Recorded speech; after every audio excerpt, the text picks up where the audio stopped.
தாழ்மை உள்ளவளுக்கு தேவன் கிருபை அளிக்கிறார். இவங்க ரொம்ப தாழ்மையா இருந்திருக்கணும். ஆண்டவருக்கு முன்பாக தன்னை தாழ்த்தி மனிதர்களுக்கு முன்பாகவும் தாழ்மையாய் நடந்து கொள்ளுகிற ஒரு இருதயம் அவளுக்கு இருந்திருக்கணும்.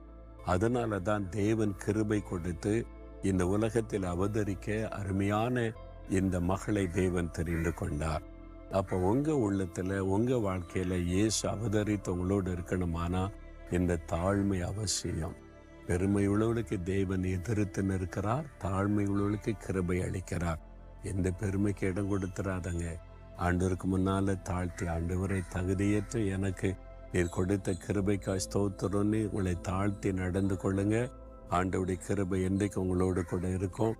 ஆண்டவர் இயேசு நமக்குள் நம்மோடு வாசம் பண்ணுவதுதான் பெரிய பாக்கியம். அதுதான் உண்மையான சந்தோஷம். இன்றைக்கு சொல்லுங்க, ஆண்டவரே, அன்றைக்கு கன்னிமரியாளை தெரிந்து கொண்டு அவங்க மூலமாய் உலகத்தில் அவதரித்தீர்.